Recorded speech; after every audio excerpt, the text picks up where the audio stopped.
I'm Jeff Cook, And I'm TJ Wilson. and this is Around the Circle. I'm walking slowly, I'm taking my time. All I could talking is starting to rhyme. I'm letting go of lonely, letting go of strife. I just can't get enough of this beautiful life. The Enneagram is a map of the human personality. It's a tool for navigating relationships, creates language for what motivates us, and helps us to look at the way we look at everything else. Most importantly, the Enneagram's a mirror, because sometimes you need help seeing yourself. My name's Jeff Cook. I'm a philosopher in Greeley, Colorado, and with me is TJ Wilson, businessman, lover of theology, and Enneagram ninja. Hello. My man. Hey. Talking about connecting with folks. Connecting with folks. Neat. Now that COVID is over, apparently this is a thing. It's totally over. We're eradicated over. from our Yeah. planet. It's more hopeful than I think I meant it. Yeah. We're all kind of more hopeful than we should be, I think. I find that I'm actually doing things again with people Yeah. that aren't those who live under my roof. Sure. Yeah. And, having some language for what's actually taking place. How do I connect with people best? This has been helpful for me. Yeah. It's good. Makes sense. It also, specifically thinking about, post-COVID, we all had to relearn how to connect to people. Not just the people outside, but also, it was a real study in how to connect to the people that we were spending almost a year indoors with. Why am I so bad at small talk? Only thing going through my head. Anything that you've been thrilled to reconnect to in 2022? I was talking with one of my coworkers about this the other day. I have a job in the service industry, and the service industry. Let's say we weren't casualties of the pandemic, but we got a lot of things happen in the service industry during the pandemic, and I didn't work for a solid year. I did not have a shift for a whole year. I had a baby. There's a pandemic, and one of the things that has been happening pretty consistently is just this really solid reminder. While I am at work, I am reminded how much I love my job, how much I love being in a place that regularly connects with people. Yeah. I feel like that break, that forced hiatus gave me space to remember that I chose this profession for a reason, and I really love what I do a lot. That's a great word. I have found it, likewise, my primary source of income is about getting lots of people in the same room at the same time, and this was a no-no during COVID.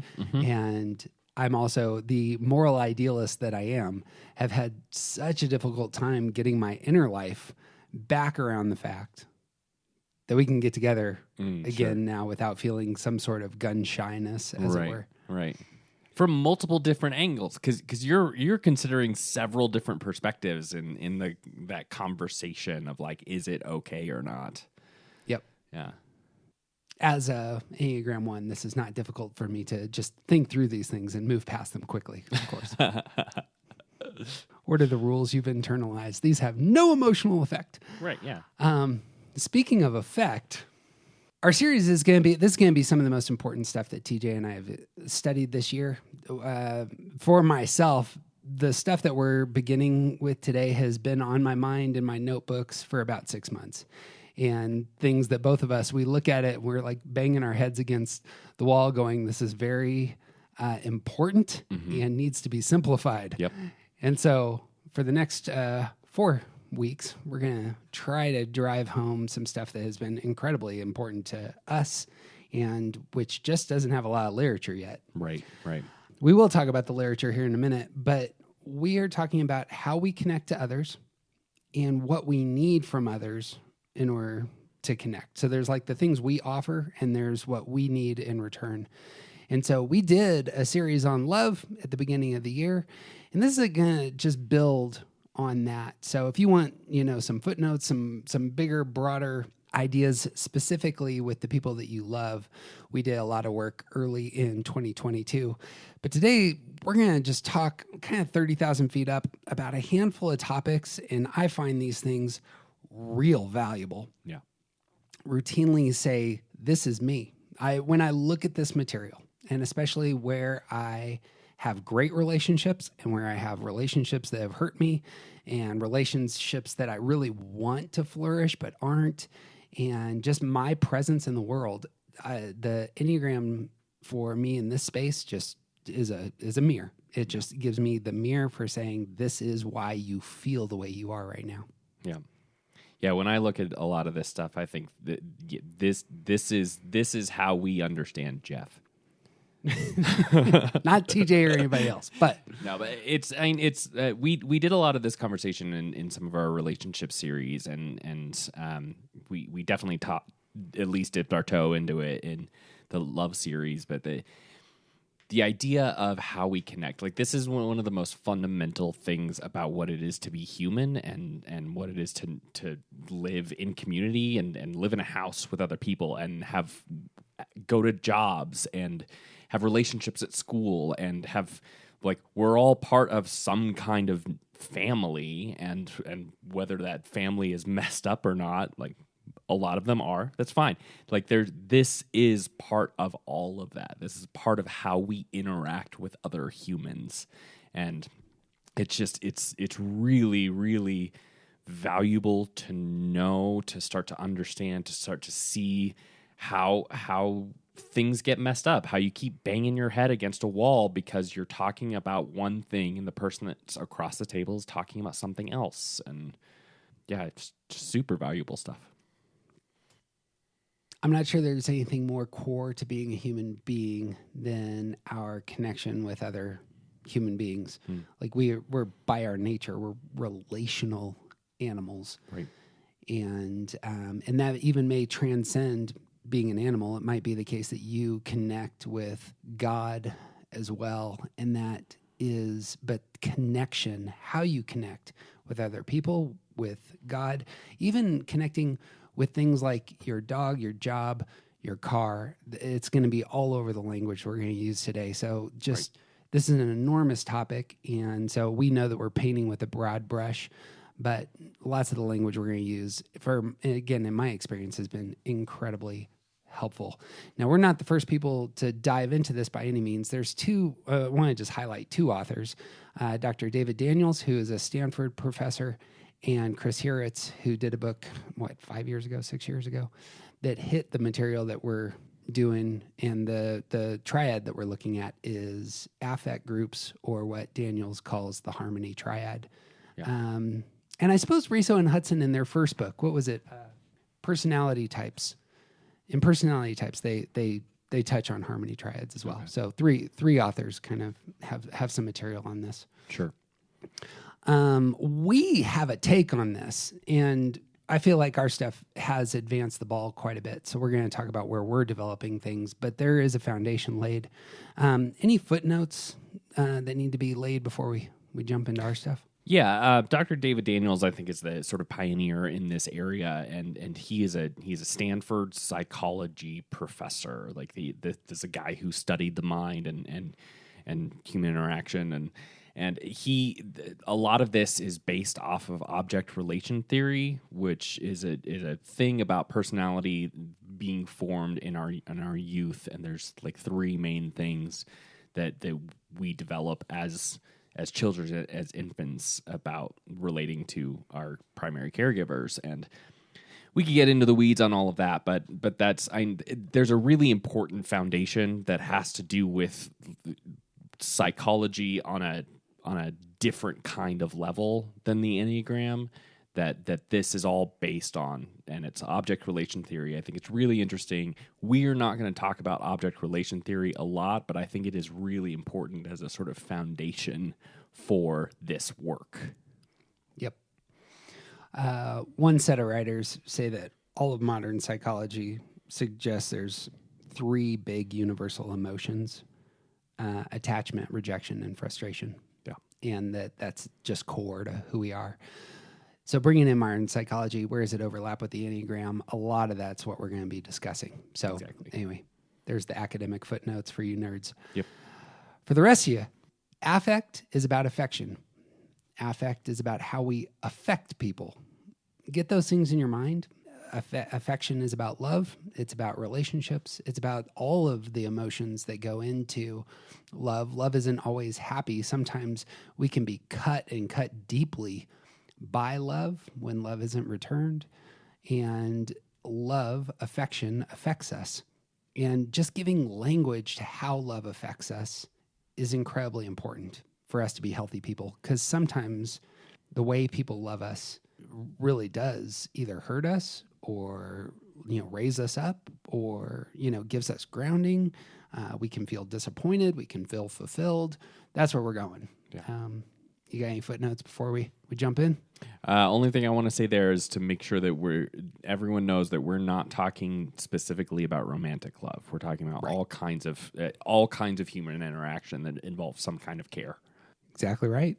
You can love your car. And actually, if you were to, we did the very first time, one of my favorite things we've done, I keep using the word footnote. One of the very first things that we did on this material was just saying, what does it look like for you to get a new car, to get rid of your old car and get a new car? And because it was just a window into this, like how do relationships start? How do they end? And that can be really helpful. Yep. So what we're going to do, we're going to pick a topic, go around the circle as we normally do, but this time we're going to divide things up into triads. And you know what, TJ? Because your presence matters. I think we should start with your triad. Great.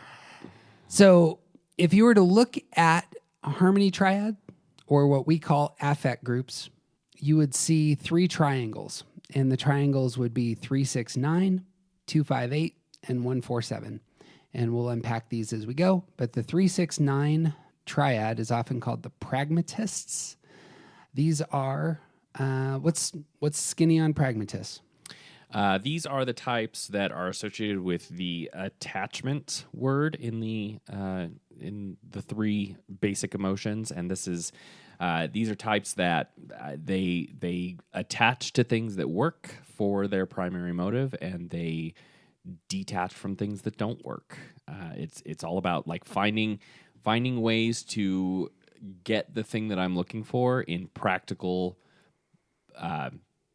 like what works, what works here, what gives me the thing that I want. That's the thing that I'm going to keep near me. And if it doesn't give me the thing that I want, then I'm probably not going to keep it around. Motive is important here, and y'all will know this. Each of the types have an aim, either for autonomy, attention, or security. Cleanly enough, 3s desire attention, 6s desire security, and 9s desire autonomy.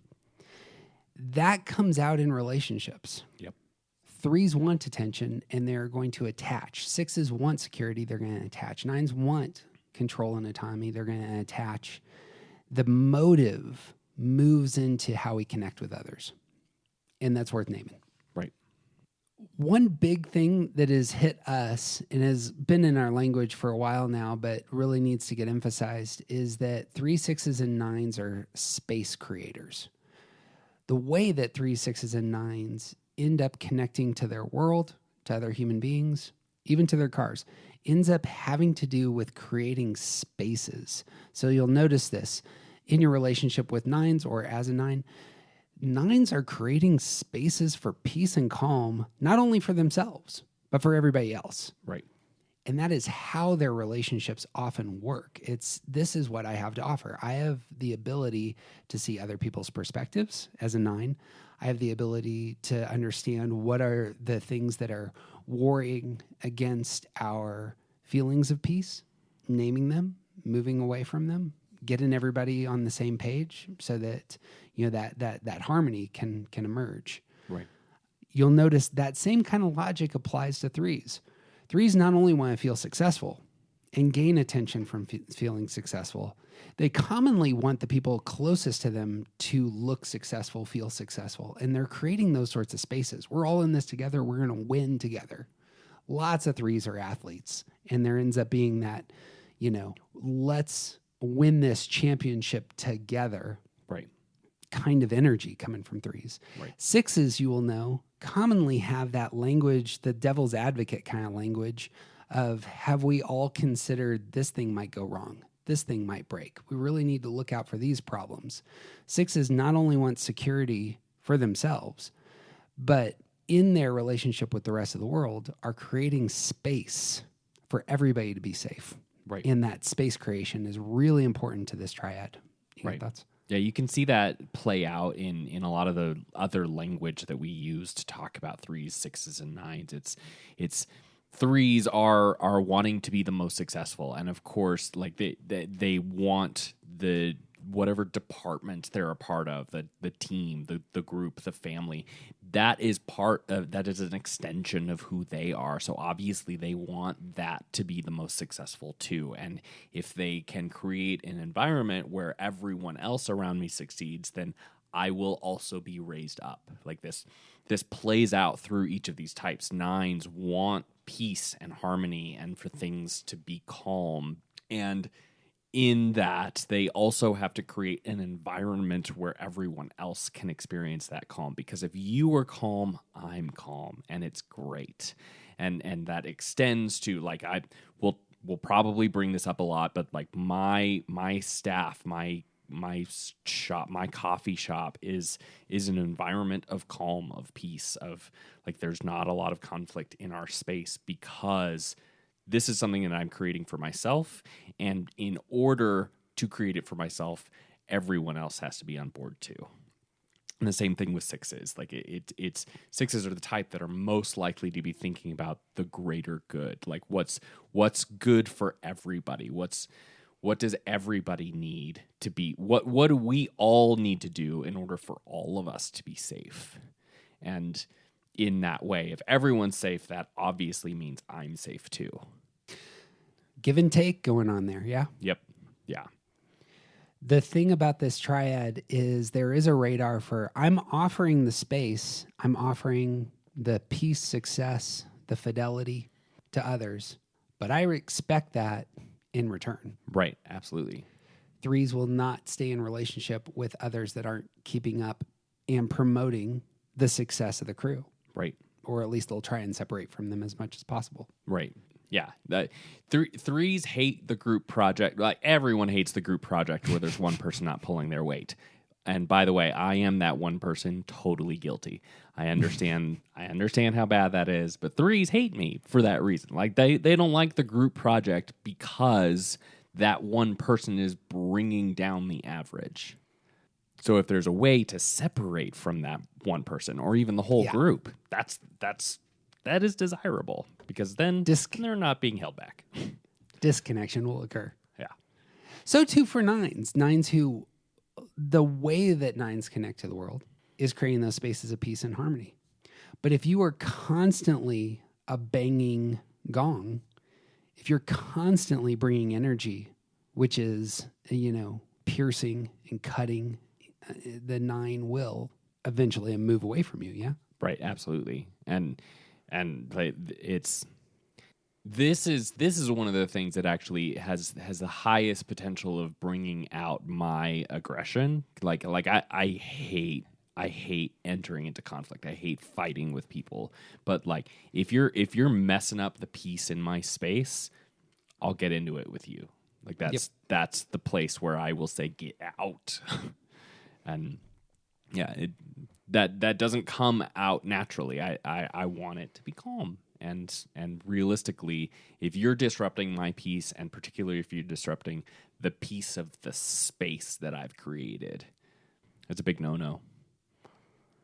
And likewise, sixes. Yeah. If you're unreliable, if you are an instrument of chaos, what would this be? If you are allowing toxins into the tribe, all these things, no go. Yeah, and this is one of the places where the counterphobic side of sixes will really come out, is because they will push against authorities that are abusive, are unsafe, are not looking out for the common good. They will be the ones to push against that, once they realize that this is unsafe, and they don't necessarily they're not necessarily going to be the ones who take charge, but they will try and get everyone else to kick that person out too. Yeah. Really worth noting, especially leaders are objects of suspicion. Yep, For absolutely. sixes. Yeah. This is where the title, the pragmatists, you can see it materialize. They are pragmatic in their relationship. What is it that works, especially in getting my aim? What are the relationships that work? What are the homes that work, the cars that work, the, even the pets that work or the jobs that work in getting me my aim, autonomy, attention, security. Yeah. And so there is pragmatic. It's all about what works. Right. And these three will connect to things that work, disconnect from things that don't work. And that is how they are in the world. And that's like, it's so valuable to have in mind, even if you are part of this triad or if you love people in this triad, that commonly their relationships are based in these spaces. And you have to name the spaces and how you are connecting to them or how they are connecting to others, because that's the only way these types are in the world, connecting to everything else, as it were. Right. Notice then the language of what's being offered. 9s are giving calm spaces. 3s are giving successful spaces. 6s are giving safe, faithful spaces. But there is an expectation as well. I'm giving you this. I'm offering this to you. But all relationships are two ways. So there is going to be reciprocation. Like, what do these types need in return needs to be named as well. Yeah. And I think it's as simple as it is, complicated. The thing that each of these types want is in that primary motive. And like if 9s are creating a space of peace and you are not able to offer them the kind of autonomy that peace offers, then you're not going to be welcome in their space for long. And really, like, thinking about peace, when you think about peace with a 9, it's really easy to go with the stereotype, to go with what the ways that we talk about peace, of like calm, serenity, like these, we don't want to fight. But really, really what it's about is making sure that your space does not encroach on my space. I want autonomy. I don't want your conflict means that I have to engage and I don't have a choice anymore. So that's what it's about. It's about making sure that whatever is you're doing does not force the 9 to do something that they didn't want to. That autonomy part is the big thing. For 3s, it is about success, but it's more than that. It's about the appearance of success. It's about wanting to be praiseworthy. The excellence is about wanting people to tell them that they're excellent. They want the attention of being excellent. So the space that they're creating is not in a vacuum. It's not alone. They want people to see how great the group is and tell them how great the group is. And if you're not offering that, you may not be part of the group for long. Yep.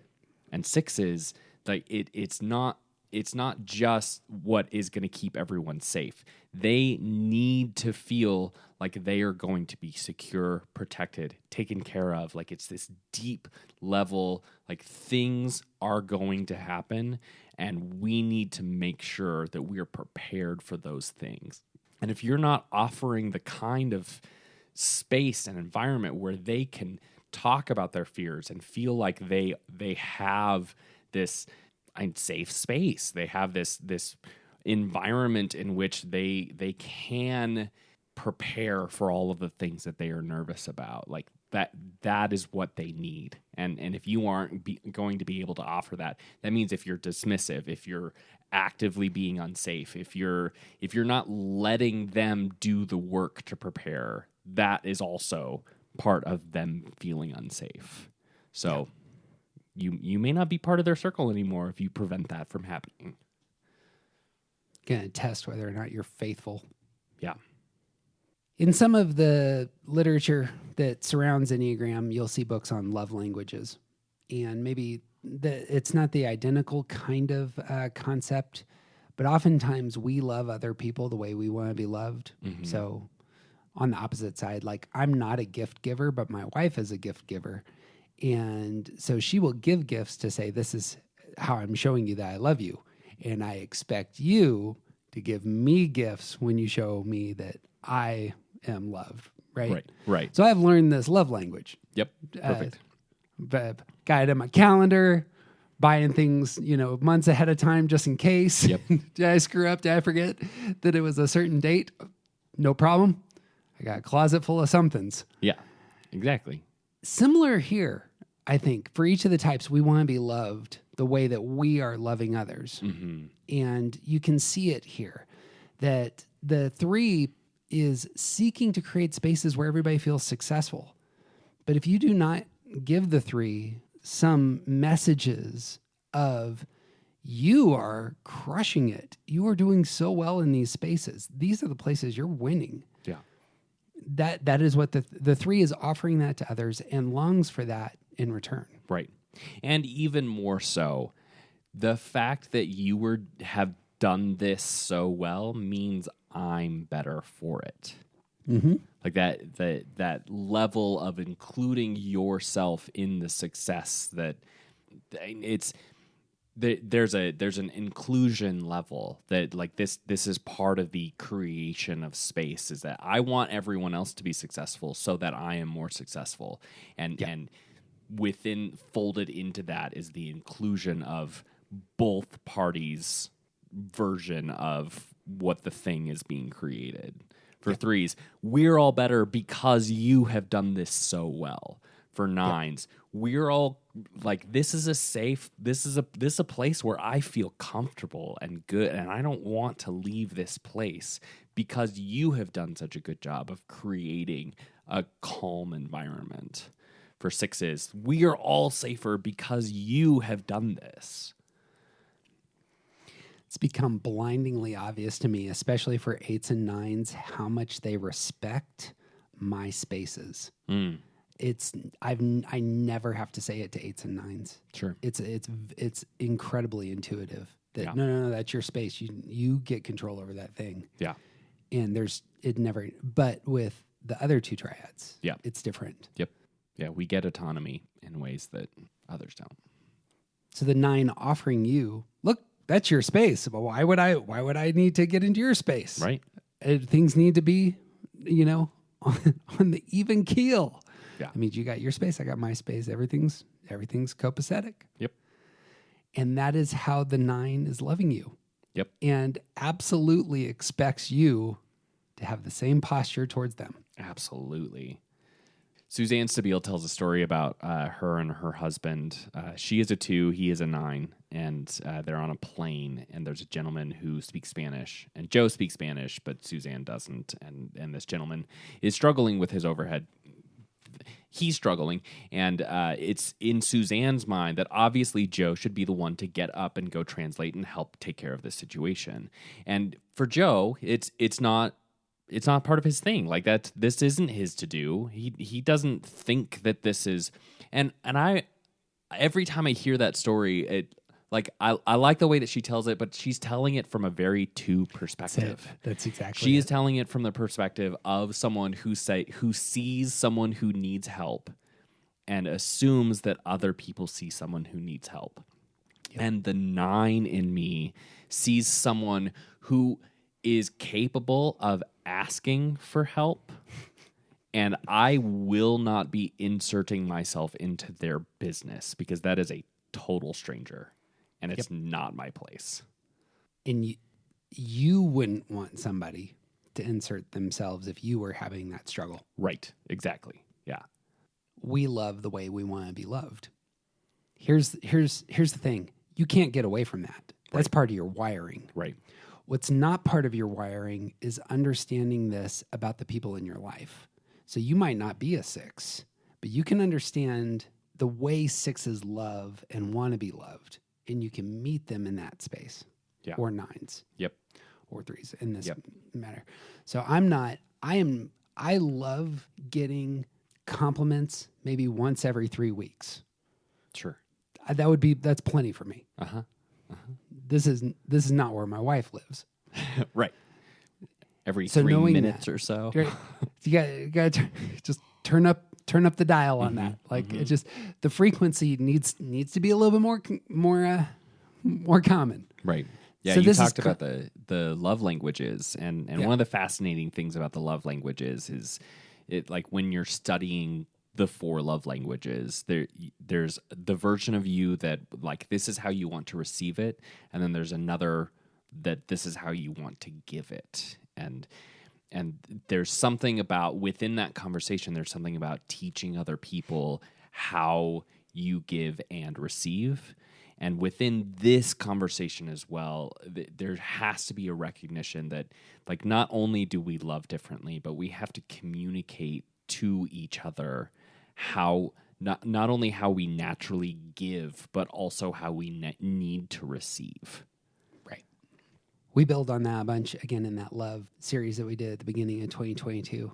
Right. But there's 4 things going on in any relationship. There's how I am, the tools I'm using to love you, and then there's my expectation in terms of what I need to receive from you to feel connected. Very different is your tools for loving me and what you expect Right. to feel connected. Right. And it's like all 4 of those things need to have kind of a dance, have to have some play. If just one of them breaks, it can actually throw things off. Right. Right. I want to just put an end note on all of this. Just notice how 3, 6s, and 9s work with the other 3 triads, with the centers, with stance, and with coping style, because it's all over this language.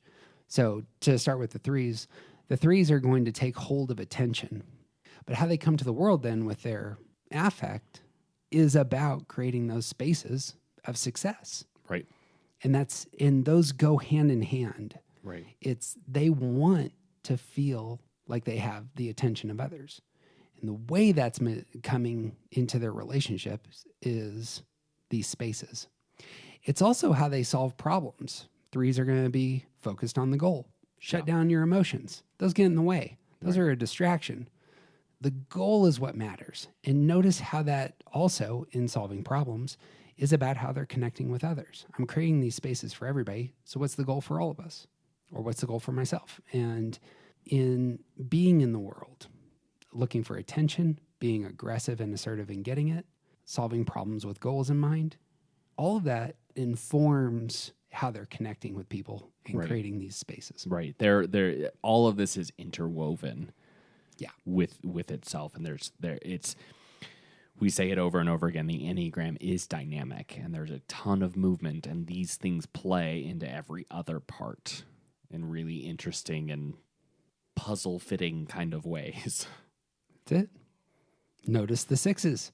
6s want security. They're going to earn it.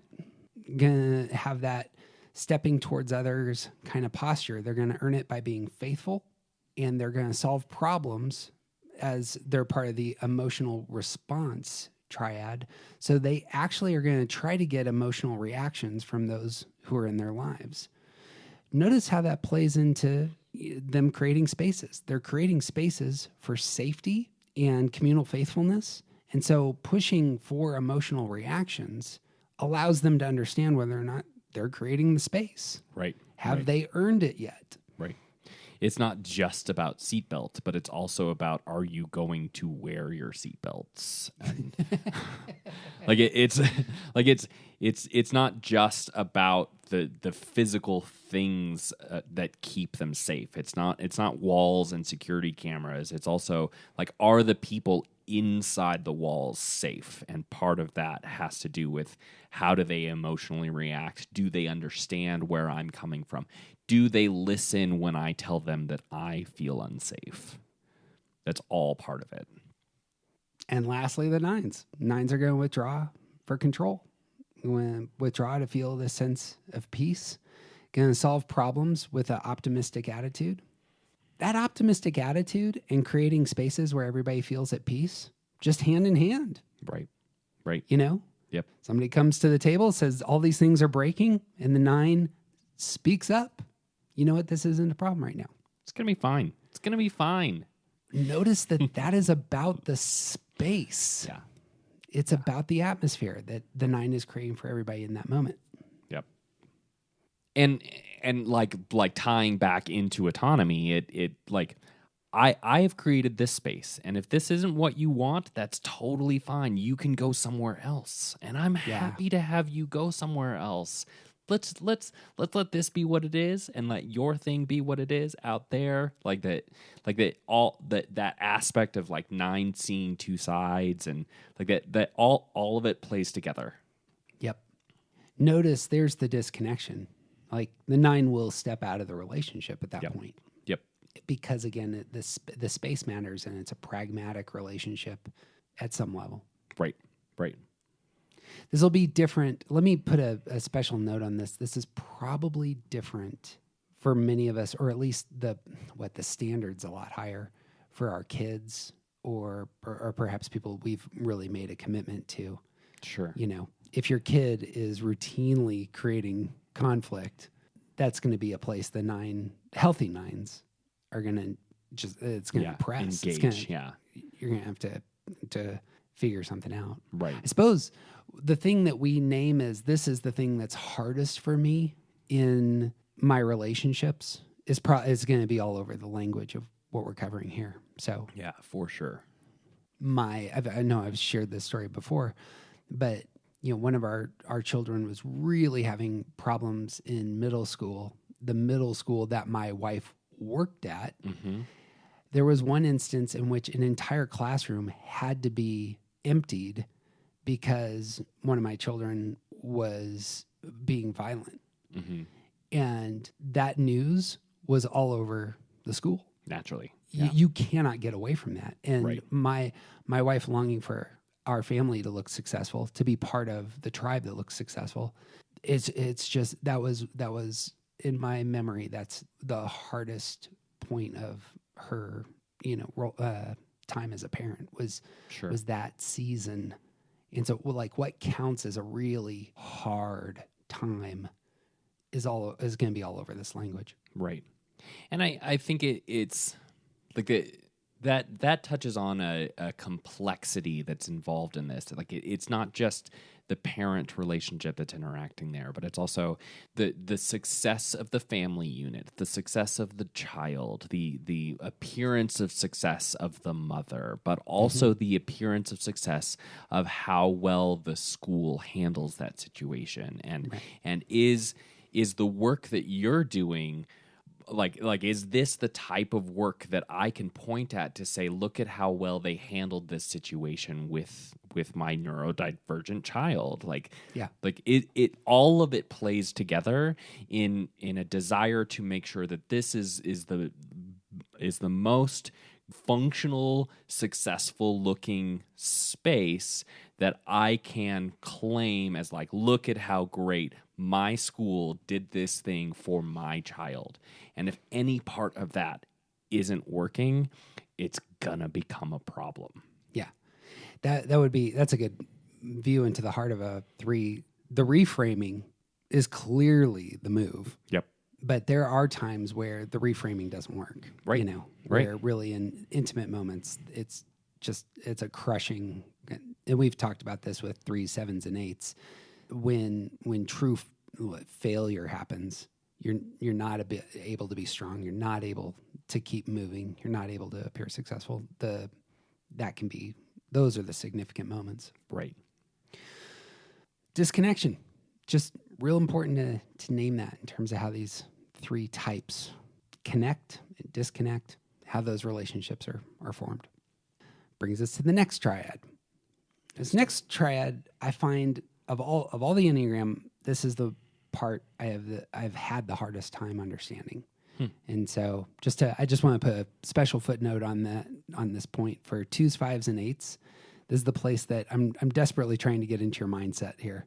So this is my best attempt. TJ, obviously, Enneagram Ninja that he is just fine. But for me, not perfect, but the triad of 2s, 5s, and 8s are often called the relationists. They relate to others through what they offer and through what they receive. 2s, 5s, and 8s all expect rejection in relationships, but from that posture will offer what they value most. So 8s will offer, if they care about you, 8s will offer you strength. 2s will offer help, and 5s will offer wisdom. That is the point of connection. That's their affection coming out, is when the 2, 5, or 8 actually offers you strength, help, or wisdom. You have to name it as, this is a person who's loving me in this moment. And sometimes for some of us, that can be difficult to see. Right. Just starting there, what are your thoughts on this triad? Yeah, the rejection thing is I think a big key to understanding these types. This is the within the object relation theory. This is the rejection group, and these types all expect that their person, that their needs, their inner whatever is fundamentally going to be rejected by the world outside of them, and as a result, they sort of put up walls. They sort of close off that inner person so that it can't be rejected, and they offer something in its place.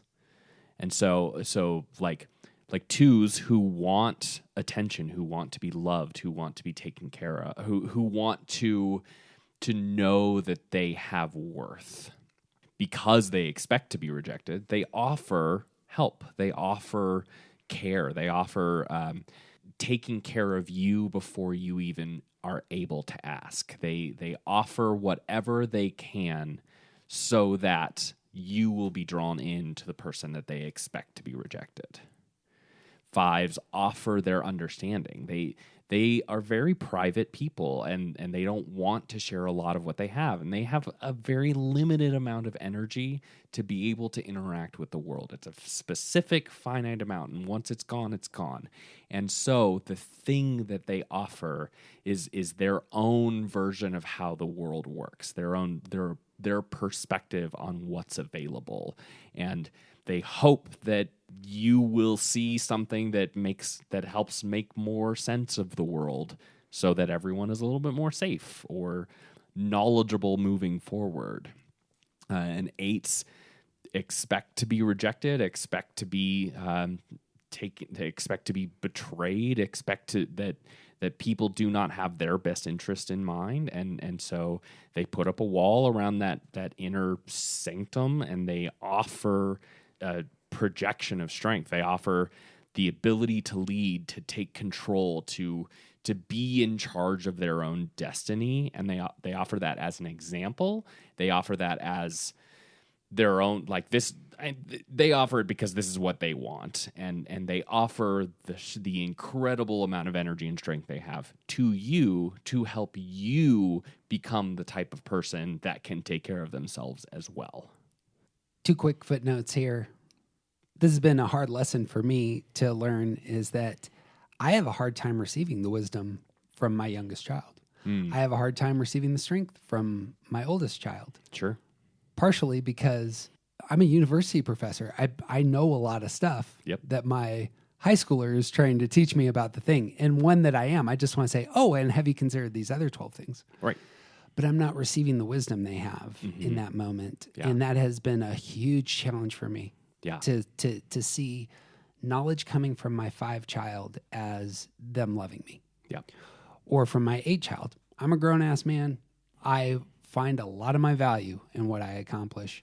And so I don't, an autonomy seeker that I am, I'm not necessarily looking for other people's help. In fact, in my world growing up, if other people were trying to help me, they were trying to control me. Yeah. That's how I read Yes. other people's offers. Yes. So when my 8 child actually has a spot where they move forward into a spot of actually authentically offering strength, which they don't often do because they expect rejection. And if I don't understand that that is actually an offer of love and receive their strength as it is, then that can be a severing point. Right. And just knowing that, and even inviting places for my oldest child to be strong in these spaces is me inviting them to love myself and others. Right. I had one other footnote, but I forgot what it was. Oh, I know what it is. But what are your thoughts on? I think that's a great, like especially thinking about folding in power dynamics and family dynamics into this conversation about how we connect to other people. Like there are going to be situations where someone's offering you something that you don't need. Yeah. And sometimes it's applies to twos as well, which I didn't mention. Right. Yeah. And I think this applies all across the board. Like you and I represent different affect groups, but we're in the same autonomy triad. Mm-hmm. So an 8 offers me their strength, and sometimes it's I don't need what you are offering me because I already have my own autonomy. Right. And there are going to be a lot of scenarios, parent to child, boss to subordinate, parent to child the other direction, like adult children with their adult parents, there's all kinds of situations where there's I also wanted to mention like older sibling to youngest sibling. Like there's all kinds of things where there is going to be some kind of power dynamic at play, and healthy relationships need to recognize some of this stuff, that sometimes the person that you have some type of status over and above the other person, and they are offering you something that you don't need, and you might need to figure out a way to take it anyway. And in the same way, like 2s, 5s, and 8s, part of their own health is recognizing that they are offering something that somebody else may not need, and seeing all of this and being able to respond to it in healthy and appropriate ways, and recognizing that you can't change what the other person is doing, but you can change how you respond to that. So when your 8 child is trying to do something for you that you don't need done, maybe you let them do it, or maybe you invite them to help you carry something that you literally can carry all by yourself. Like as the most basic example, picking something up that you can carry by yourself, maybe let them help sometimes. Like inviting places where they can offer the thing that you actually don't need. That's not a bad thing. It's like letting your kid win at chess. It's trying to create space where they can give the thing that they want to give out of their heart so that they can be a more emotionally healthy person. Yep. Yeah, well said. Important note here, and this is going to, I suppose this will be one of the biggest ideas that colors the next 4 episodes. 2s, 5s, and 8s expect rejection in relationships. Is that a good thing or a bad thing? Yes. It can be a really good thing. It can be a really bad thing. This is the point that affect comes in, and you need to really engage your brain. Because for some of you who are 2s, 5s, and 8s, you may feel like expecting rejection is a detriment. But there are some times that expecting rejection is exactly where you ought to be, and it serves you well. Yep. So too, 3, 6s, and 9s might come across as codependent. They are attaching to others. Right. But that can be healthy. And it's sometimes the case that being in a relationship where there's real mutual codependency is some of the most joy-producing relationships you can have. Right. And on the flip side of that, the detachment can sometimes feel really cavalier. Yep. And sometimes it's actually a really great thing to say, oh, I actually don't need you in my space, and that's okay. You can go somewhere else. There's a healthy, valuable face to attachment and detachment. Yep. There's also a very unhealthy face to attachment and an unhealthy face to detachment. Right. And in the same way, this expectation of rejection, it can bring about some really unhealthy ways of creating boundaries or not creating boundaries. Yeah. And it can lead a person to shutting themselves off so thoroughly that they never really let other people into that walled garden. But it can also be a really good way, like eights are very good at recognizing who is in charge and whether or not that person should be in charge. And part of that is because they shut themselves off and they look for who has the power. Yep. Like that, like, Yep. like, do you need my strength? Will you take it? Is part of that power dynamic internal conversation with eights. And it's because they are expecting rejection and because of that sort of foundational issue that they learn how to be really good gauges of power. And all of this is going to be true of the last triad, which is the idealists, or often called the frustration triad. Are ideals good or bad? Really depends. right, depends on how closely you hold them. Should you be frustrated in this relationship, or is frustration a negative detriment, or is it the case that sometimes there really is something like a healthy frustration at how things are going in the world Yeah, and in your relationships? Absolutely. That's both can be true. Both can be and are true.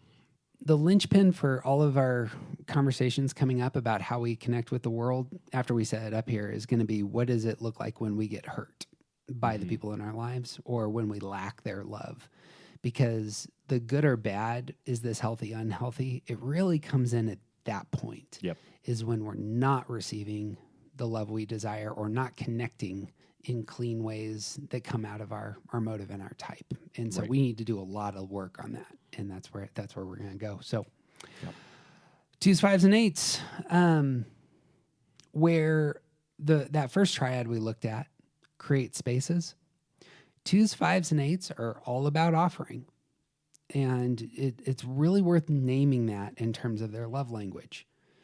We already kind of hit this, but I want to make special note of it. Something is being offered, and the appropriate thing isn't to offer strength in return or wisdom in return or more help in return. That can be, but really the receiving of it with joy, gratitude, and valuing of the person is how connection takes place. It seems to me between 2s, 5s, and 8s. Right. Yeah. And I think there's a lot to be said about reciprocation at a certain point within the relationship, but the low foothills end. Like there's a lot of our work, those of us outside of this triad, our work is to receive the thing that's offered. Yeah.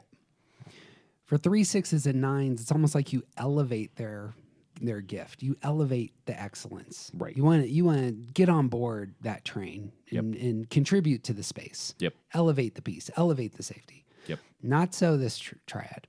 This is all about receiving. Right. Because they expect rejection. Right. And they know that you haven't rejected them if you receive their gift. Right. Receiving and I think engaging is part of it as well. Like there's an acknowledgement. There's a like you don't just take the ticket and walk away. Like you're taking the ticket to join something. You're receiving strength to do something. You're receiving help to get through something. You're receiving wisdom to understand something. So there's a level of engagement with each of these things. Yeah, engagement's a good word there. I think is a really important aspect. If your 5 knows everything there is to know about the Beatles, you better be willing to talk about the Beatles for a little while. Or at least find some kind of common ground that if you don't want to talk about the Beatles, that's fine. I don't. But there's a level of learning how to engage with the thing that's being offered that I think is really important. Notice how this works with just the heart of these 3 types. The 2, above all else, this is their motive. They want to know they're wanted. Yep. And if you don't receive their help, then clearly they're not wanted. Right. And so that is the love that is gifted to the 2 in that situation is, I would love to receive your help in this space. And then being able to articulate how much they bring to your life, giving them the specific attention of, you did these things and they were so meaningful to me, can be incredibly valuable. 5s, in receiving their wisdom and insight, what you're really communicating to the 5 is that you're competent, because they want to feel competent. Yeah. They want to feel capable. Yeah. If their wisdom is received, what that actually is, it's an injection of affirmation at the levels that matter to them. Mm-hmm. And it means that your information is connecting you and drawing you into a place where, like, it's not just competence, but it's also like the things that you have to offer are worthwhile here. You have done enough to contribute to this space in a way that other people need, and you're capable of doing it. Yep. Like that information being offered is like this is something that essentially will help secure your place in the world. And real similar with 8s. We don't know this about 8s, but 8s are the type that feel the most vulnerable in the world. Yep. And you have to know that about the heart of an 8, that there's almost like an eggshell thing going on, Right. in terms of how 8s understand themselves in the world. So if they are offering strength, that means they have gone past their gates into the dangerous world, as it were. I don't know that danger is the right word for 8s there, but a world that can punch them hard. Right. And so if they're offering strength in that space, that's them going beyond their safety zone. Right. Because what 8s actually want to know is that I am strong and I'm self-ruling, and I'm not going to, my gates aren't going to get destroyed. Right. Right. That no one's going to sneak inside and burn it down. Yeah. Yeah. So if the strength is offered and not received, what's actually taking place with 8s, is it not, is in offering strength, what they're really doing is saying, you're part of my circle of trust. Right. And you're not going to hurt me. Right. And that's why I'm giving you this thing that's so precious to me, my strength in your particular space. Right. It's often why 8s will be their justice orientation commonly elevates the people who are most marginalized and abused, because those people are often the sorts of folks that can't hurt them, but they can receive their strength, and that's a real place of connection. Right. Right. Well, summing it all up then, notice if you were to look at the whole Enneagram then, and those 4 big sets of triads, notice how this plays out. 2s want to earn love. That's their primary. They want attention. In order to gain attention, they want to earn it by being helpful. Right. That's going to come from their gifted care and help to others. And when problems emerge, 2s are going to solve those problems by being optimistic. There's no problem here. I can help you through this. I can push. I'm here. We're here together, and we can do this together. Right. It's a communal way of being in the world. Sums up a lot of the heart of it too. Right. What's real interesting on all these things, by the way, is those other 3 triads are all different, but it's still the connecting point here at Affect. It's all the gifted, the thing that's being gifted. So 5s are not part of the heart triad. They're part of the head triad. So they want security. 5s are going to withdraw to gain wisdom. They're going to withdraw to get their minds around the problem, observe all the things that's out there so that they feel safe. They're going to solve problems with their head. They're going to shut down their emotion. What's the data? This is how I'm going to solve the problem. But when engaging the world, it's going to be similar to 2s. They are going to gift the wisdom and insight that they gained from their withdrawn posture. That's how they're going to get into the relationships with others. Yeah. Right. And notice that much like the pragmatists, the 369s are creating a space for themselves. They're also creating it for everyone else from their own understanding of what is most valuable. The relationists, the 2s, 5s, and 8s are offering the thing that is most valuable to them, that is most important to them. When 2s are offering their love, their help, their care, their anticipation of your needs, they're also offering something that is part of how they understand their own value. When 5s are offering wisdom, understanding, a depth of knowledge, and a way to navigate the world, this is part of how they keep themselves safe. this is the thing that that is partly like is one of the most valuable things to them. They are offering it to you, and the eights are offering this, wanting autonomy. They take hold of their autonomy. This is like eights walk into a room and take hold of their own autonomy. These are the types that are most likely to be known without needing to be typed. And like they are offering strength because that is what they want. They want strength. They want the ability to have an effect on the world outside them, and that is what they are giving other people as well. Yep. Notice if an 8 gives you strength, they are in some sense diminishing their own strength. Mm-hmm. That's how you know it's love. It's actually a cost to themselves. Right. So too for the 2, if I'm offering you energy to help you, that's a diminishment of my own resources. Right. For 5s, wisdom has a strange character because knowledge isn't a limited resource. Knowledge can get spread it can reproduce without, what would you call that? Like you can spread an idea and it doesn't diminish the original idea. Sure. I don't know what the term of that is in academia. For Aristotle, I dropped out of college. Aristotle calls it limited goods versus unlimited goods. There are some things that have an unlimited quality, and knowledge is one of them. You can spread them indefinitely. Sure. But I think the thing to point out here with 5s is that it is really important to know about 5s that all interaction costs them energy. Like it's not just the sharing of information; it's the sharing of a resource and themselves in the conveying of that. Yeah. Right. Yeah.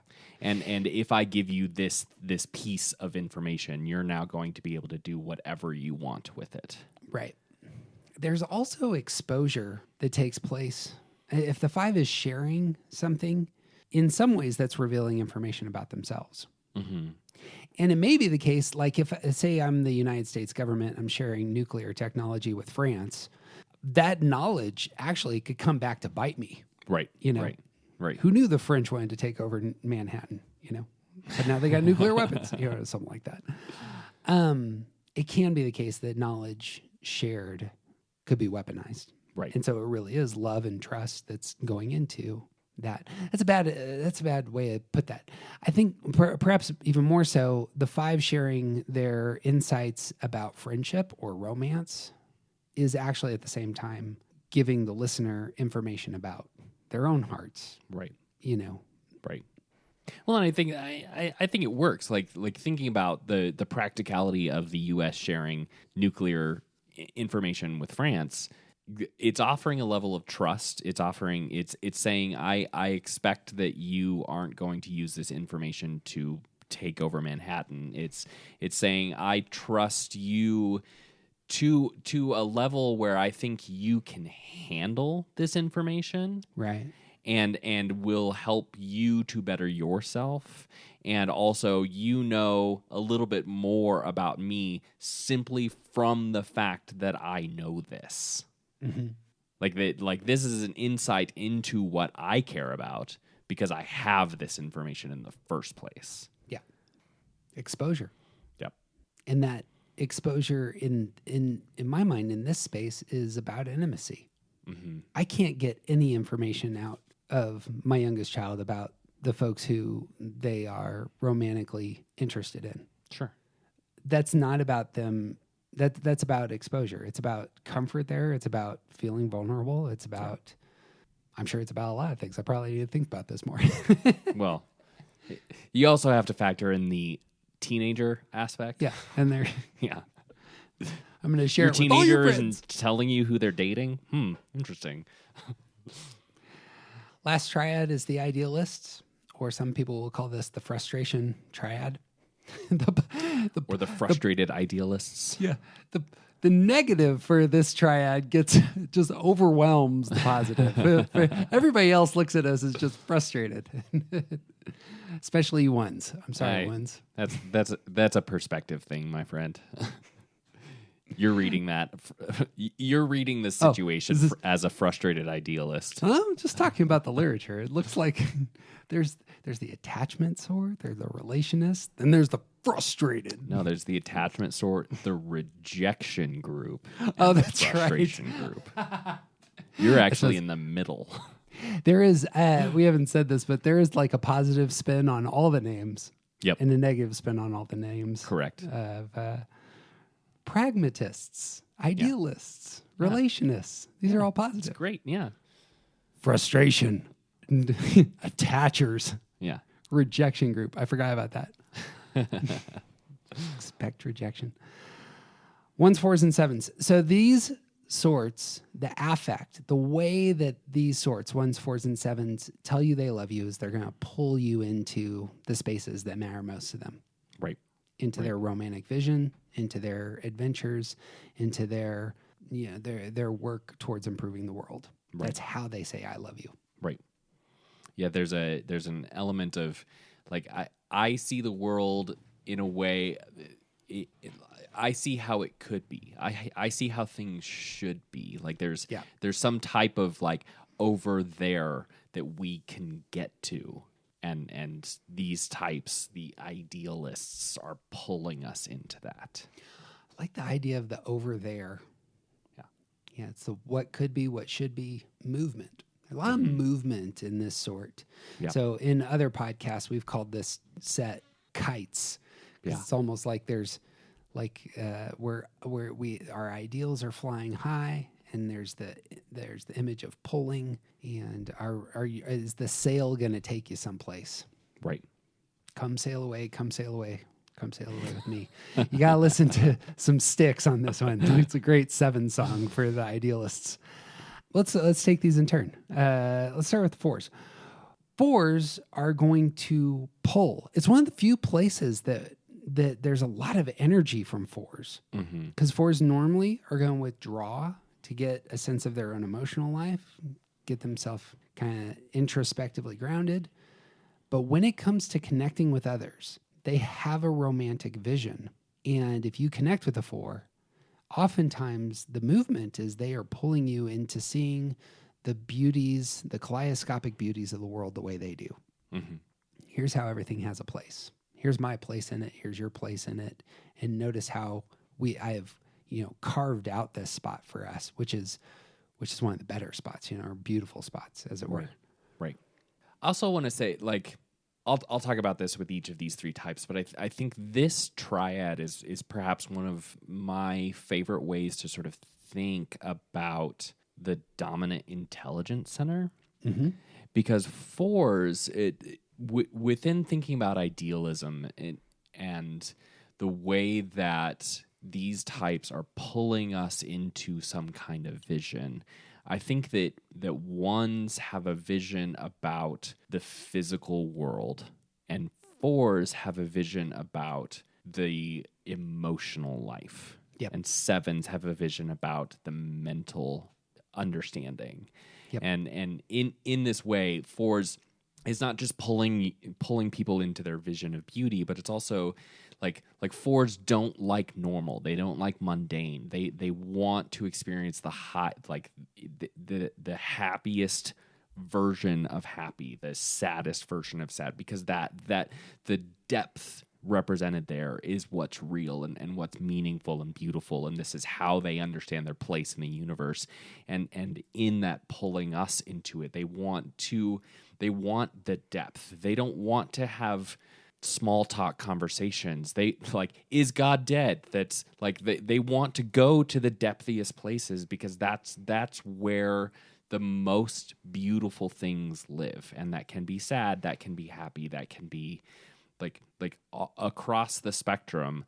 They want to go to the ends of the spectrum, because that's the fullest representation of what is. And like that comes from this idealism place. It's not about finding what makes you happy. It's about having the moments that are the most happy, and being real and present to the moments that are the most sad, and all of the other emotions that we could talk about.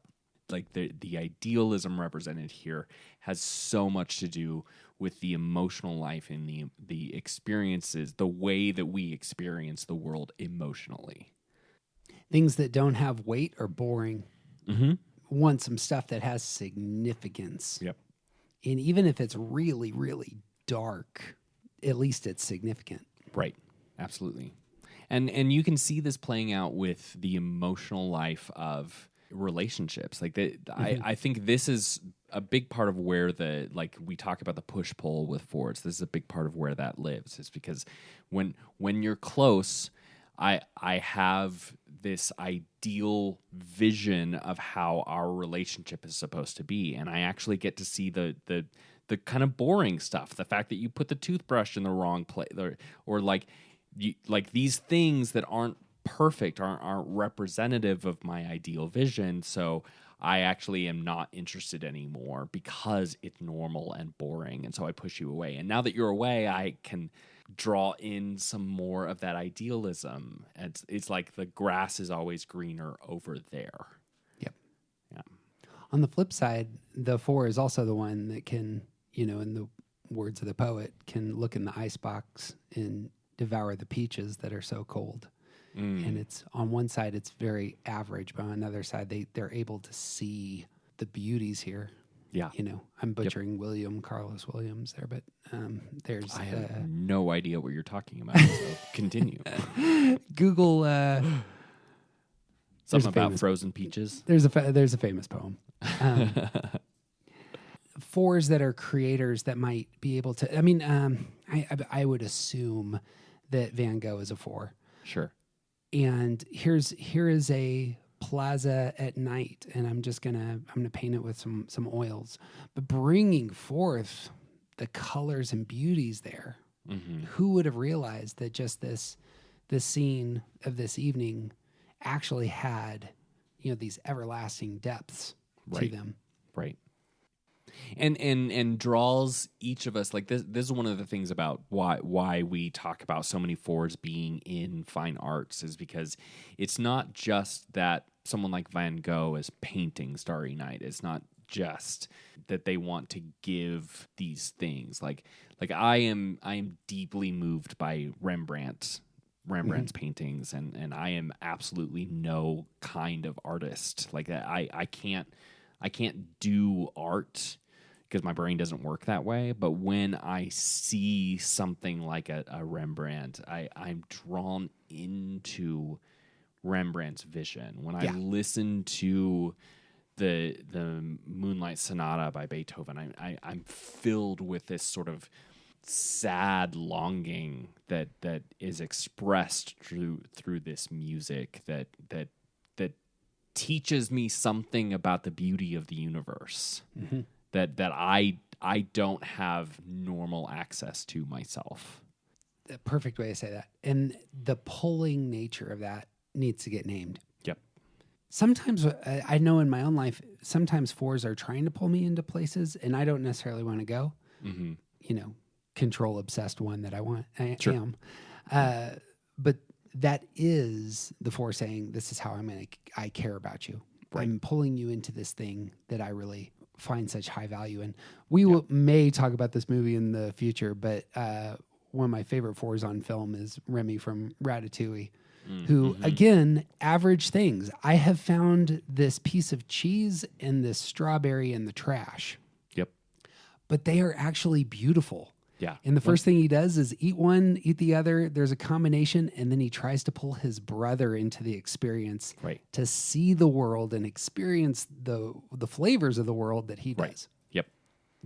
And I think that's also a really, it's a joke, but it's also like a really true thing to recognize that Remy is experiencing this.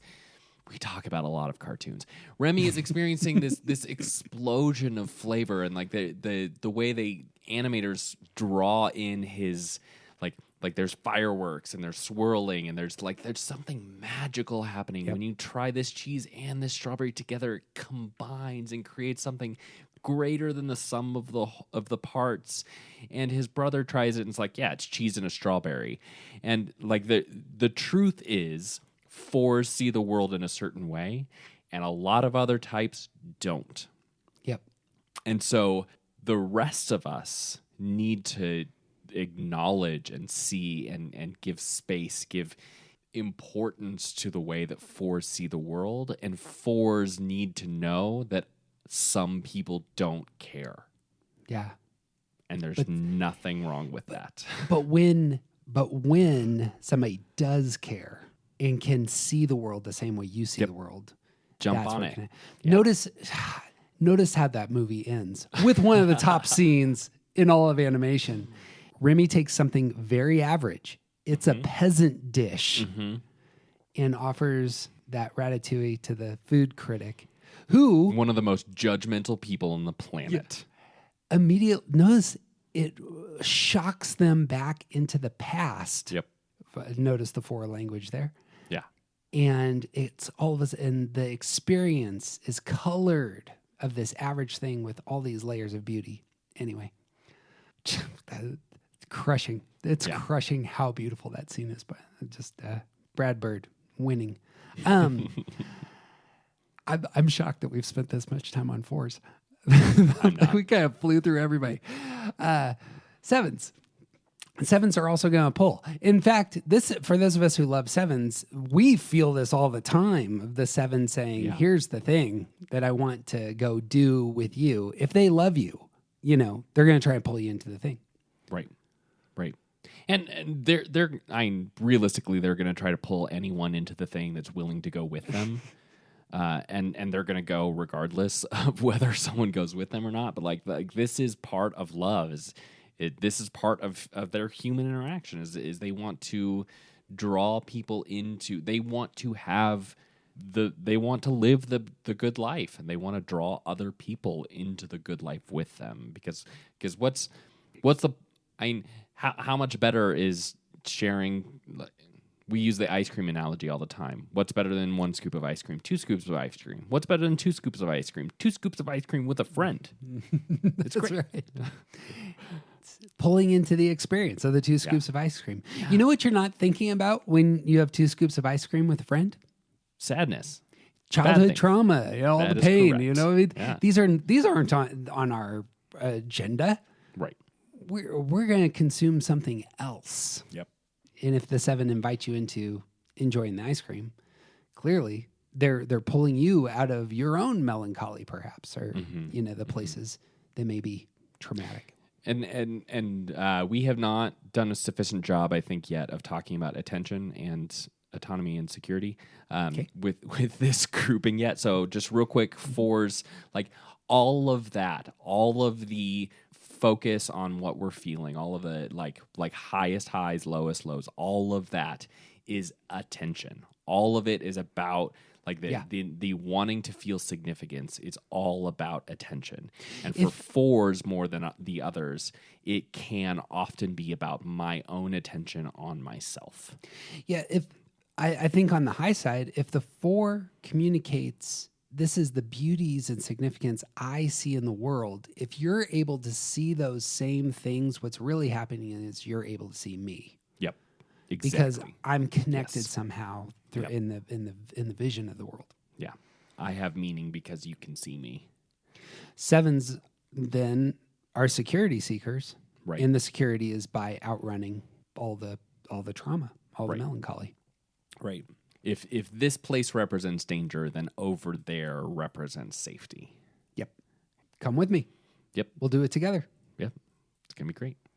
That thing over there is so long as I have a chance to get over there, I'll be safe. I can get through whatever's happening here so long as I know that I can get over there. Yeah. The Pied Piperness, the Peter Pan side to sevens, it's just all over. That posture of heart. Take my hand. We're going to fly to Never Never Land. Right. Right. And we do that by thinking wonderful thoughts. Yeah, that's it. Isn't it the case like the writer of that story had real traumatic life experiences? Or he lost his wife and was writing stories for his kids. It was something like that. Or it's the neighbor's kids. Is that who it is? Yeah. Have you seen, there's a there were a movie. It was called Finding what is Neverland is Yeah, Finding that's Neverland. yeah. Not That's 100% the 70s. accurate, but it's close. Or there's the one I want to say it was called Life is Beautiful, about the it's about a man who's a Jewish man who has a son Oh during yeah. during the Nazi occupation of Germany. Yeah. And he is routinely trying to spin things Yep. such that it appears that this is all, part of the beautiful world, and he, recasting it up Right. until the end, Right. like he's about to be shot and it's Yeah. still making it Yeah. a joy. Anyway, I thought that worthy. Both those are worthy. It's both the heaviness of life and like really pulling people into the joy. Yeah. Overemphasizing the happy emotions. How can we turn this scenario into something that's enjoyable for other people? Yeah. Yeah. Ones. So to have an ideal vision of how the world is. I liked how you noted that with Intelligence Center, the physicality of the one wanting to change the world. Yeah. And however that manifests Right. is going to be important. So that doesn't necessarily, that can be our physical health. That could be the appearance of our home. That could be governmental structures. That could be the business that you own. I mean, whatever the thing that the one thinks is just most essential to help shape and, reform. If you're connecting to a one is often saying, here's the thing I want to improve. Will you join me? Right. We talk about the which light bulb is out, and that has to do with the space. Like if we can make this space better, we should. Martin Luther was we think he was a one, and he basically looked at the church and said the church is broken. The way the church works is broken, and we need to fix this. There's the reformer, the even the idea of being a perfectionist, like all of the things about oneness has to do with making the world, the space around it, not necessarily our experiences, but making the space better, improving things, fixing things that are broken. You'll notice, just to piggyback on that, because I like theology, it's notice how much Luther's theology emphasizes the brokenness of humanity. Right. And by that, I mean Luther's own brokenness. Right, exactly. It's highly self-critical. Yep. And out of that comes this, revolutionary theology. Right. So when we talk about ones wanting to be the good little boy and good little girl, like that comes from the same place. It's all about like there is a better way to live. Yeah. And part of it has to do with whether or not I am good, and part of it has to do with what out there needs to be fixed. Yep. That desire for things to feel whole, to feel good, to feel the physicality can't be underemphasized there. I have a friend who's who's in higher ed.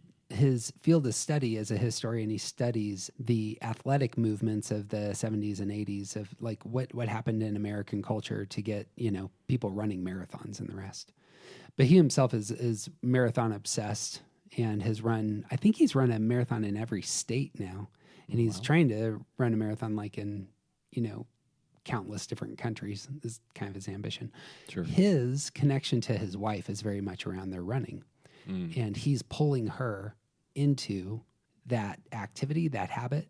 Yeah. This is what the good life looks like, the healthy life looks like. And notice that idealism, and they're connecting around that idealism. Right.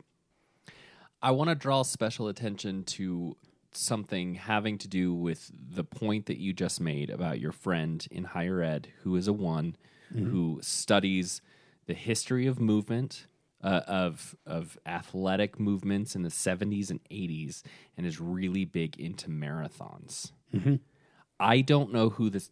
I am one of your best friends, and I don't know who you're talking about, because everything that you said is something that I do not care about and will not engage. And I'm making a little bit of a joke, but I think it's really important to know that, if you are not engaged with the stuff that the one thinks is really important and is actually doing in their life, you're not going to be connected to that one. Yep. They are pulling the people around them into their vision. And if you don't care about the thing that they care about, you're just like that they're not going to spend the energy trying to pull you into it. And also, you aren't going to want to go with them. Yep. Like the ones, fours, and sevens, idealists. Like we've talked about the thing that each of these triads connects in a certain kind of way, and pragmatists want people who are going to give them the thing that they're looking for. They attach to those people. Relationists are offering something, and ones, fours, and sevens are pulling us into something. And if you don't care about the thing that they're pulling you into, that's okay. You're probably not going to be part of whatever they're doing. You may know each other, but you probably aren't going to be close because you aren't engaged with the thing that they care about. If you aren't capable of talking about depth of emotion, you're probably not going to be friends with a 4. If you aren't able to be spontaneous and to go to the thing that, like, if you don't like having fun, you're probably not going to be friends with a 7. Like that's just the reality of Or just more these introverted types. or Yeah, not. and that's not a moving bad thing. Okay. Yeah, my best friend is a 7, and he is also a very boisterous and like drawing attention to himself kind of person. And if I never wanted to have attention on me, I could never stand next to him. Right. Luckily, most of that attention is paid to him, but I still have to stand next to him sometimes. So, Two things that hit me as you were talking is one, it's been noted that ones are the loneliest number, and sometimes it's coming out of this space. right. Yes. The ideals are there. They're trying to pull others into the ideals, but sometimes like ain't nobody else coming, and the one, because they're a body type, just starts acting anyway. Well, Right. I'll do it myself. Right. Real common for ones to just do it all themselves. Yep. Second thing is, so my father is a 1. I long to connect with my dad through things that we share. Yeah. We are both businessmen. We both like talking about history, and we have had long conversations about theology, and we obviously share the same family. All of these things are things I bring up in our phone calls, Yeah. but we don't necessarily connect. And Yeah. the reason is because both of us actually are obsessed with politics, and we both are on very different worlds. Yeah. And unfortunately, or fortunately, I mean, my dad's he's a doctor from one of the best universities on earth, but this is my field. Yeah. And so, like, when we talk, we don't connect necessarily. And maybe I'm overstating that in terms of, look, clearly I'm winning the argument. That wasn't the right way to do that. We don't connect because we have very different ideals. And so, even though it's the case that we have all these other things we could share in terms of like what we're passionate about, there's some underlying stuff where it's like, oh, you know what? If I were to embrace your vision, it would spoil me. Yeah. At those, that's why politics, especially for ones, can be so tricky for those of us who love ones. Is that sometimes their desire not to be spoiled by the world can manifest in those spaces, you know, and that it's true of religion as well. Like you're not, you know, a Jehovah's Witness, you're not Mormon, or you're not a Protestant of a certain sort. Therefore, we can't connect at depthier levels because of my ideals. Yep. And that could be really tough. Or, I mean, you Could even be frustrating, you might say. yeah, it might be. Well, I'm saying it for those of us who love ones, and Right. like your silly ass hoops are too refined. Like you gotta let those go. Yeah. the one. They're and- idealistic. yeah, that's where the unhealthy ideals, I suppose, can come in. Yep. Or I suppose ones who marathon running, you maybe have body image issues that color the relationship between parents and children, or success, or the job that they're supposed to take. You know, I sent you to this private school so that you could be a lawyer and not an artist, Right. kind of thing. And those are relationship decisions, as it were. And that's not the way I want to say that. Those are Well, I think that does touch on some of that like frustration piece. Is it like when idealists when their ideals aren't being met, there's a frustration represented, and on the flip side, yeah, on the other side. like for those of us on the outside that like we are not living up to the standards. We are not like for ones, we don't agree with the correct political perspective. For fours, right. we don't go depthy enough.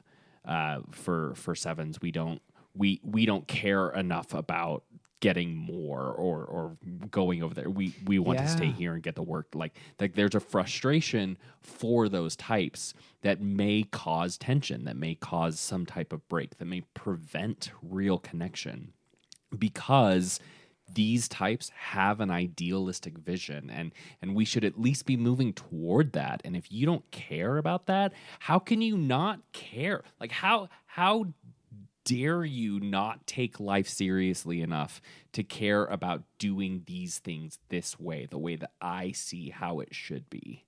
Yeah. That's the fruit of your ideals for others or experience of others not being met. Mm-hmm. I'm frustrated that I couldn't pull the person into this emotional experience, this adventure, this improvement of the world. Yeah. The emotion that comes out of that triad. Frustration. Right. Notice how this then works, 30,000 feet up for the types. The 4 who wants attention, they're going to withdraw for significance, but they're going to try and pull people into that significance. And when problem solving, they want to get an emotional reaction. So 4s will commonly push people to get emotional. Right. And it's interlaced with this pulling them into the way they see the beauties and vision of the world. Yeah. Right. Like if you're sad, let's be sad. Like let's pull into that. Like be more sad. Wouldn't you want to experience the fullest version of your emotion? When some people accuse 4s of being too much, that's where it's coming out of. Right. This is 7s are security seekers. They're taking hold of joy. That can mean they're going 250 miles an hour. Right. And making sure there's a chance to get to the joy. Yep. Problem solve by being optimistic. You know where there's more happiness is over there, and I bet we can get there going 250 miles an hour. Yeah. This thing that we're in, let's just go over there. It's fine. Take my hand. We're off to Never Never Land. Yeah. The engagement of others, the connection with others has to take place in those confines. If you're spending all of your considerable energy, aggressive energy, assertive energy, taking hold of joy, then the only time you're going to connect with others is if they are going, 100 miles an hour with you. As it right. Or I know some 7s who, are in marriages where they're pulling their spouse along. Spouse is like, I need to break. 7's just like, all right, I'll see you in 2 weeks. And whoosh, they're off on their hunting trip. Yeah. Do not remember my mom being as mad as, I remember twice that she was really, really mad. One was at my stepfather who went on a 2-week hunting vacation. Mm-hmm. 9 that she had been disconnected from. Yeah. And she had been left alone, and he was just, but she didn't want to go on 20-mile-a-day hikes, carrying an elk carcass through Rocky Mountain National Park or whatever. Shooting things? No. She was so mad, though. So it's just that tricky nature of things. In terms of if you're going to love a 7, but you can't keep up all the time, there has to be that kind of setting the rhythms. Yep. And recognition that you will not be holding them back, or else they'll cut that cord and run away. Yeah, you're stuck. Yeah, that's a thing too. And then ones who want to be in control, and that often spills over into the world around them. If they're a good enough person, clearly they can make things better, and they're going to earn that because they're good enough. Right. In their when problem solving, shut down their emotions, really focus on what's right. Yeah. The to get a little bit theological for a second. So one of the main antagonists in the story about Jesus is a group called the Pharisees, and the Pharisees mean separators, and essentially what these people were was a group of people within the leaders of this faith that thought that so long as we separate ourselves from the broader culture and follow these rules, we will receive blessing. So long as we are good enough, as we behave a certain way, we will receive blessing.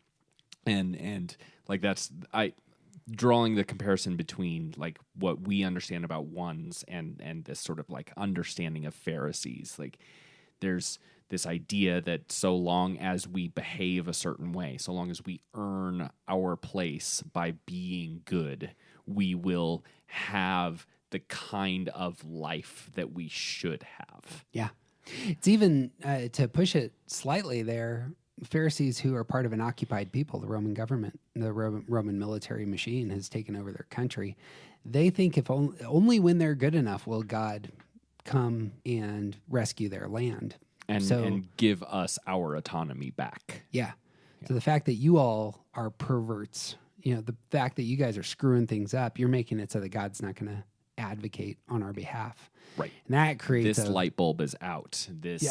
Like these things are wrong with our space. I'm eating too much pork. Whatever else. So long as I behave in these ways, then I'll get the autonomy that I expect to have. That's going to create some terrible energy, in terms of the religious bubble that is created, the exclusivity that's created, the hyper-judgmentalism that's created. Mm-hmm. A lot of those movements throughout history come out of the hearts of ones. Right. So on the flip side, Gandhi's a one, right. and is creating spaces that are idealistic for his culture. We're not going to respond violently to the British, and it works. Right. You want to know why it works? My favorite line in that movie is because 100,000 British soldiers cannot control 300 million Indians if those Indians refuse to cooperate. There's something about the idealism that is almost on the poles, as it were. It's real hard to be a moderate idealist. Right. Sometimes it pushes you towards these extremes. Right. And for those of us who are find ourselves in relationship with ones, like there's this element of the way they see the world has to do with what is preventing us from getting to the should. What is our barrier from being where we're supposed to being in this place that like this is how the world should work. Why doesn't it work that way? Ones are on the lookout for those things.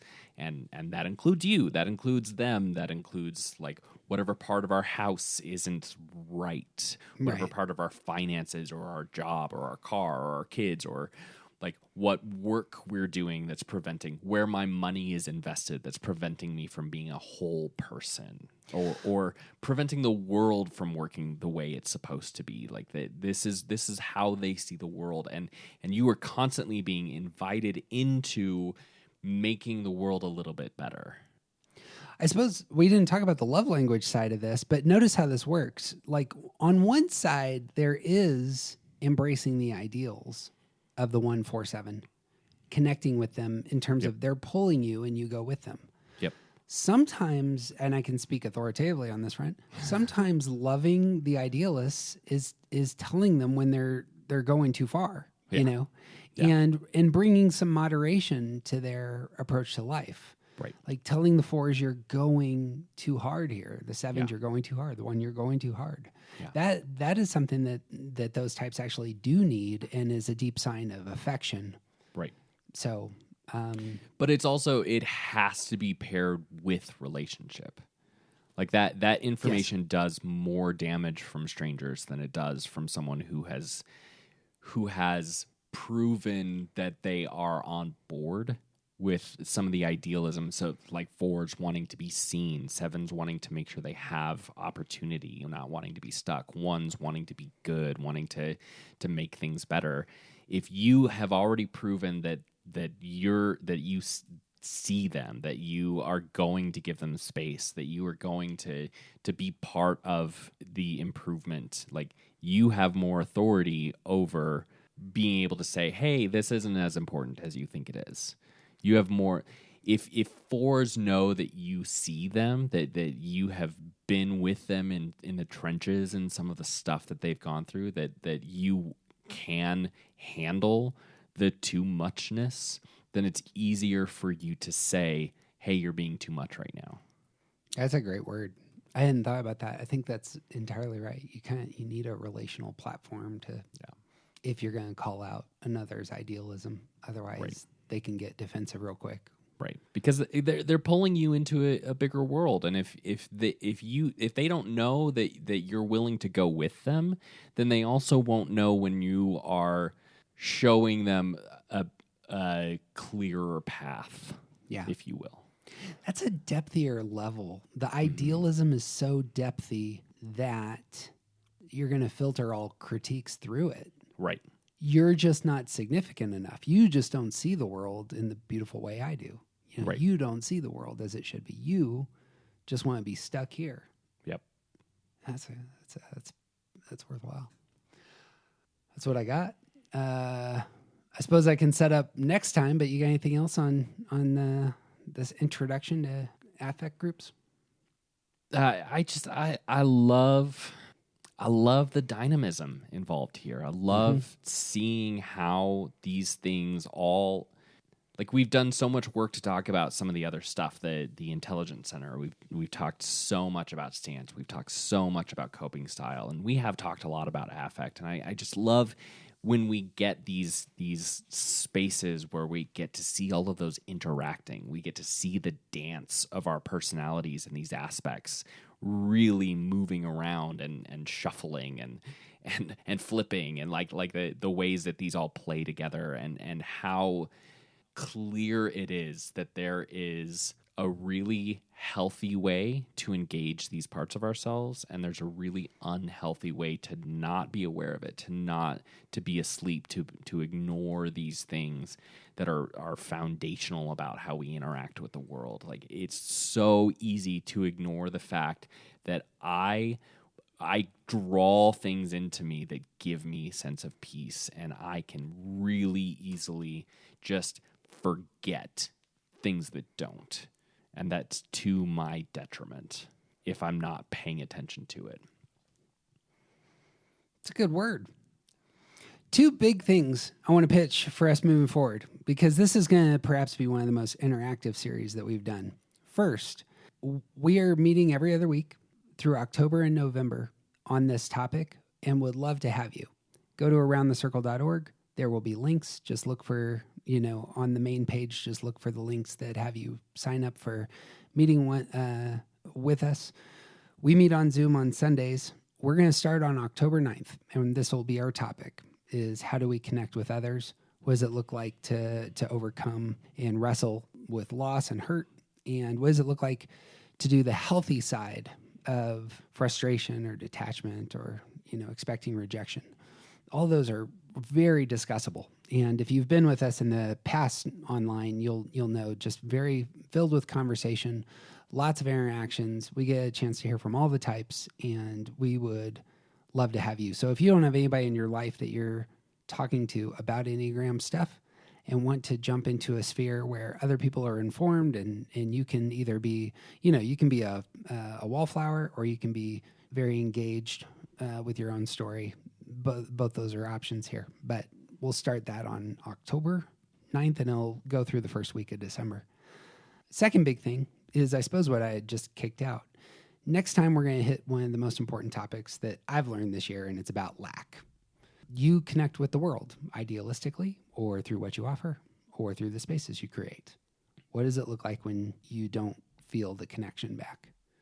Yeah, I have been moved by this material quite a bit, and am real interested in talking about it more. So we'll talk about lack next time, and we'll talk about what the high side and low side of the emotions we experience when we lack connection look like.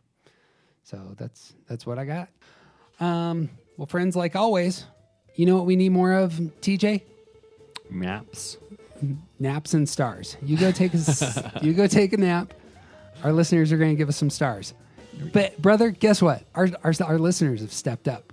Ooh. We hurtled with speed when Ian Morgan Cron back fun. on top in terms of most stars on the Spotify for Enneagram podcast. So Love it. Good job, listeners. Thanks. you guys are fantastic. If you give us a review on iTunes or stars on Spotify or iTunes, it means the world to us. And a few of you have done reviews recently. I share these with TJ at like 2 a.m. because I can't sleep. I'm like, look at what this person said. You know, And since I'm still awake from the night before, that's right. I go, hey, neat. It's a good bedtime message. We're going to have a gathering in February. First weekend in February, we're going to be meeting in Greeley, Colorado. So if you're in the Colorado area and want to come to our conference on stress and security, we'll be doing that material first week of February. There are links, again, at aroundthecircle.org. And that's what I got. If you love somebody and want to connect with them in any of these ways, one of the best ways is you could share this podcast with them and say, this is how I connect. How do you connect?